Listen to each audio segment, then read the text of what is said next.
ल है फेरि पनि आज नेपालमा उथलपुथल भएको छ। दुर्गा बर्साइले आज पूर्व राजा पोखराबाट त्रिभुवन इन्टरनेसनल विमानस्थलमा आउँदै गर्दा आज भव्य रूपमा राजाको स्वागतको लागि नेपालभरिबाट मानिसहरूलाई उतार्नको लागि आह्वान गरेका थिए र मानिसहरू आएका पनि छन्। आज चाहिँ राजाको स्वागतको लागि मानिसहरू ठुलो मात्रामा उपस्थित भएका पनि छन्।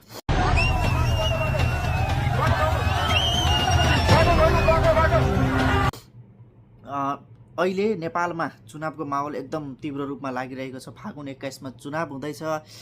नेताहरू उम्मेदवारहरू घर दैलो कार्यक्रमहरू पनि गरिरहेका छन्, भोट मागिरहेका छन्। एकातिर चुनावको माहौल छ, अर्कोतिर फेरि एक्कासी अहिले राजा भित्राउने भनेर दुर्गा बर्साई जोडतोड रूपमा लागिरहेका छन्।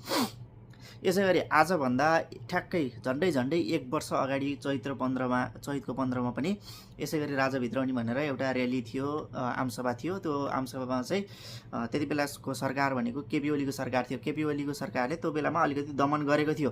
त्यो दमनमा चाहिँ आगजनी, गाडीहरू आगजनी हुने, घर आगजनी, भाटबटिनी, लुटपाट, लगतै एकजना पत्रकारको पनि मृत्यु भएको थियो, अरू कतिजनाको पनि मृत्यु भएको थियो।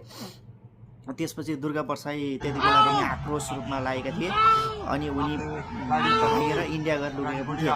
केही समयपछि फेरि नेपालमा त्यहीबाट देखा परिसकेपछि नेपालबाट फेरि उनलाई पक्राउ गरेर केही समयको लागि जेलमा पनि राखिएको थियो। 1 वर्ष झन्डै 1 वर्षमा उनले विभिन्न किसिमका क्रियाकलापहरू, अभिव्यक्तिहरू पनि दिइरहेका थिए। जेलमा कतिचोटि आए तिनी चाहिँ म्याक्सिमम बाहिरभन्दा बढी जेलमै थिए। अनि आज फेरि आएर एक्कासी राजा भित्राउने भनेर उनी खर रूपमा लागेका छन्। उनको भनाइअनुसार राजालाई राष्ट्रपतिको ठाउँमा राख्ने, त्यसपछि चुनाव गराउने, चुनावबाट आएको सरकारले त्यसपछि देश चलाउने भन्ने उनको भनाइ छ। अब एकातिर चुनावको माहौल छ, एकातिर दुर्गा बर्साई यस्तो भनेर लागेका छन्। खासै यिनको बोलीको विश्वास त छैन। यिनी आज कोतिर लाग्छन्, भोलि कोतिर लाग्छन्, कहिले के भन्छन्, यिनको भनाइको टुङ्गो चाहिँ छैन। अलि दिनपछि राजा चाहिँदैन, अब गणतन्त्र नै ठिक छ, केपी ओलीलाई प्रधानमन्त्री बनाइदिए भन्न पनि सक्छन्। फेरि यिनी चाहिँ अब मान्छेहरूले भन्ने गर्छन् ऋणले अब एकदम डुबेर चाहिँ दिमागी हालतै ठिक छैन भन्ने जस्तो कुरा पनि गर्छन् कसैले, होइन। जे होस् त्यो कुरा त उनलाई चाहिँ थाहा होला। तर तपाईँहरूलाई के लाग्छ, अब अहिले राजसंस्था ल्याएर राजालाई राखेर